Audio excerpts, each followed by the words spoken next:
What's good, squad? It's the kid Preston. You already know. And we here with Mr. Nightmare, 4 Scary True Airport Horror Stories. I know a couple people who don't like planes and all that stuff. They scared. I don't know. It's something. I forgot what it's called, like the correct terminology for it. But I like planes. I like riding them and stuff. Ooh, I just ate 2 donuts, so you know I got all that sugar and stuff. So hey. But yeah, like I was saying, I like planes. I actually thought about being a damn flight attendant once. So, but that all changed. Just because, I don't know, I just wanted to travel and meet girls. That's about it. Hey. But, you know, the link to this will be down in the description, along with, yeah.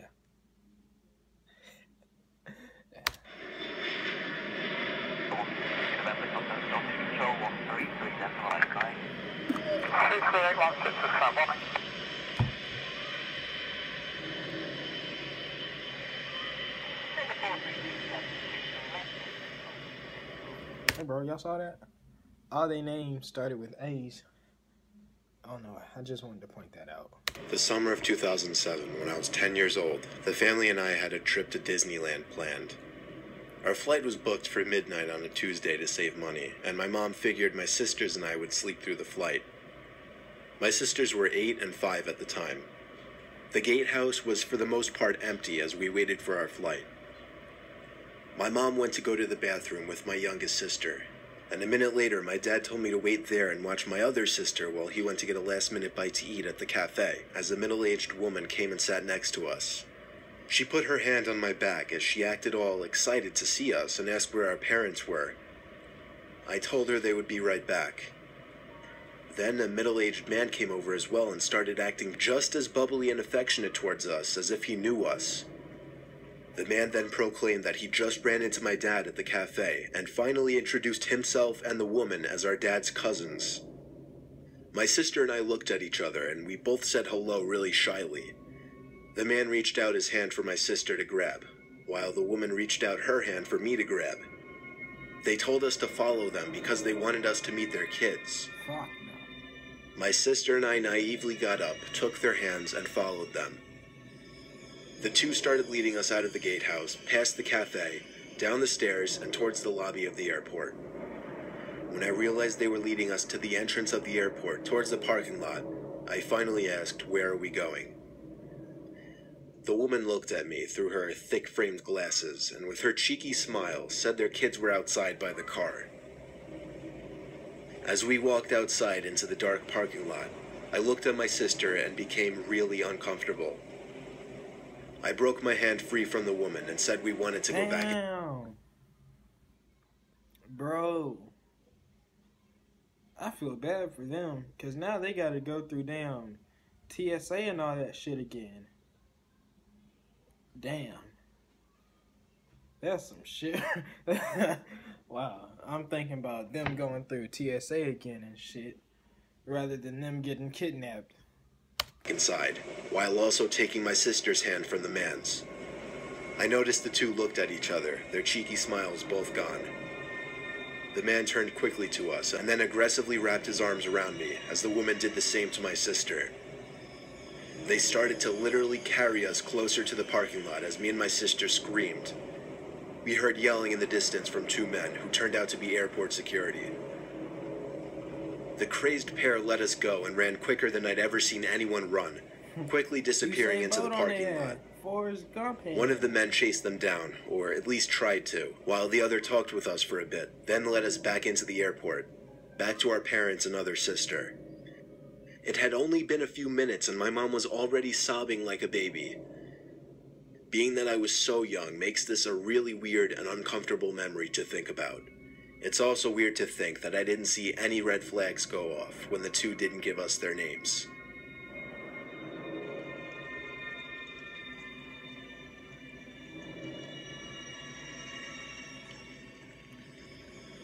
It was minutes before boarding my flight to North Carolina for a job interview the next day. It was on a stormy February night. Everyone was bundled up and keeping to themselves. I was sitting in the terminal room waiting for my flight to be called. It wasn't going to be a very busy flight because there weren't many people in the waiting area. Someone sat down 2 seats away from me, which wasn't too weird itself, but also was a bit annoying considering most of the seats were open. But it went from annoying to downright disturbing when I looked at him to see him weirdly staring at me. I looked away and pretended not to care, but I could tell he was still looking at me. Then he leaned over to me and whispered close to my ear that... I fucking hate that. Even when people not looking at you, it's like you somewhere, say you like, I don't know, at a restaurant or something, and people are looking past you at a TV or just at something, I don't know, something going on in the restaurant and shit. That just, it irks me. It's just like, why I gotta be right here in your view of whatever you're looking at. You might not be looking at me, but I don't like you looking in my direction. It just makes me feel weird, especially if I don't know you. But damn. The 2 men sitting a row across from me were going on the same plane and were planning on kidnapping me once we landed in North Carolina. I didn't know what to say other than, what? The heavy man then got up and walked away. At the same time, my flight was called, and I nervously boarded the plane while paying attention to the 2 men. They sat down ahead of me, and as I walked past them approaching my seat, they both stared me down. At that moment, I started to wonder if that man's warning were true. A few hours later, we arrived to NC, and on my way out of the plane and leaving the airport, I cautiously looked around trying to spot the 2 men. When I was finally outside in the dark, cold parking lot, I spotted them.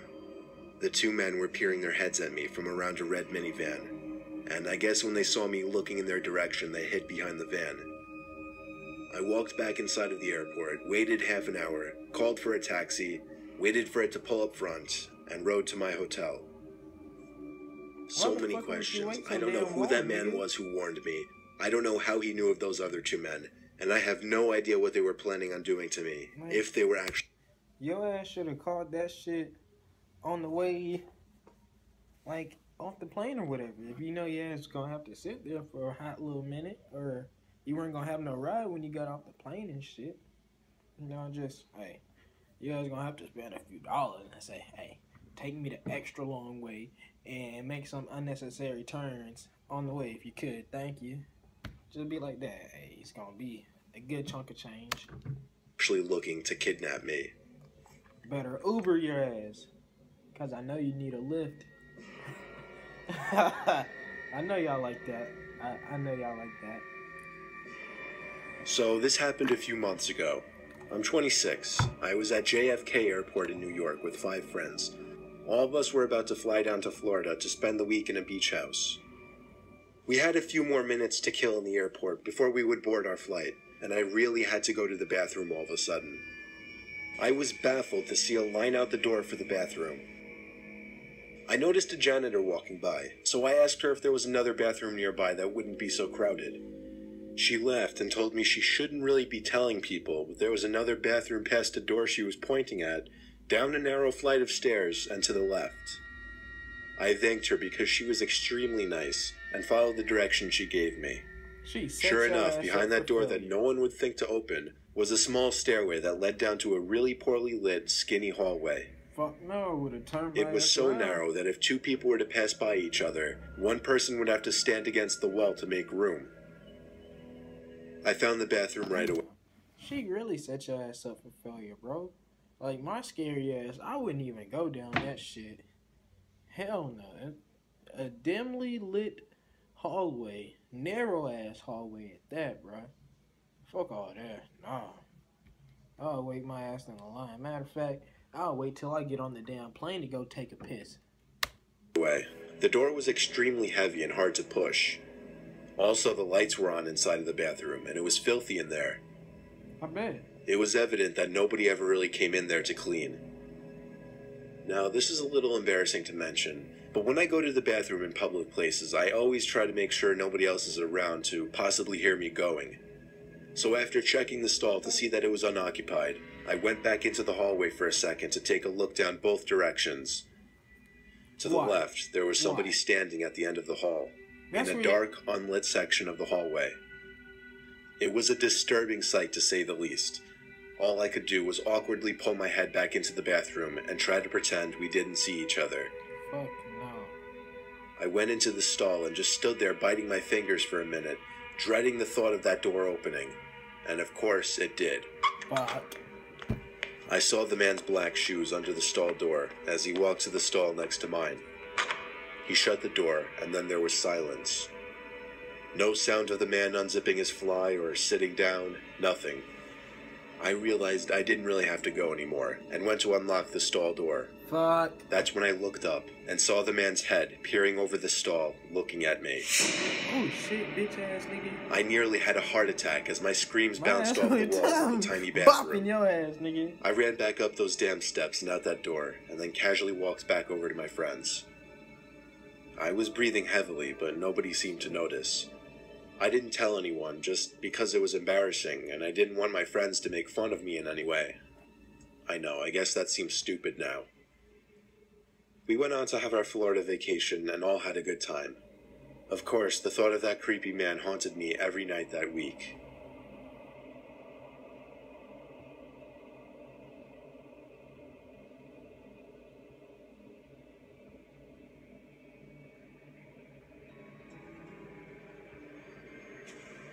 My wife recently took a trip to California with a few of her girlfriends. I was her ride to the airport, and I was therefore her ride back from the airport as well. I waited around in the lobby for a while. Her flight ran a little behind schedule, so it was about 15 minutes late. I breathed a sigh of relief when I saw my wife, Michelle, and her 4 friends heading over in my direction. Michelle waved happily and ran over to give me a big hug and kiss. I said hello to all of her friends as well. Michelle suddenly started patting her pockets, and a concerned expression appeared on her face. She looked at me and told me she lost her wallet and keys. So Michelle and I, along with one of her friends who was kind enough to help out, all went back up to the terminal and looked everywhere. We asked one of the airport workers to have the plane checked for a wallet and keys.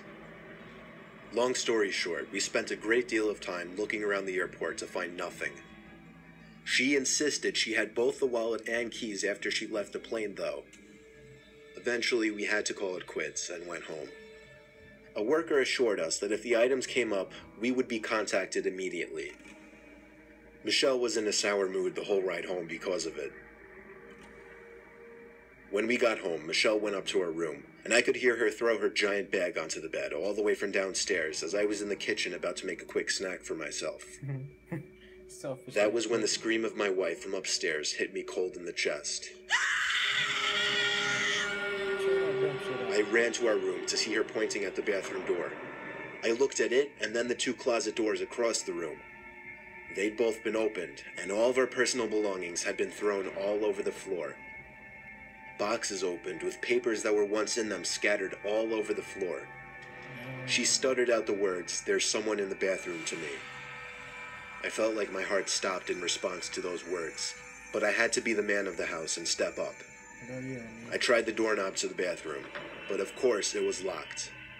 Michelle left the room in a hurry, which I later found out she did to call the cops downstairs.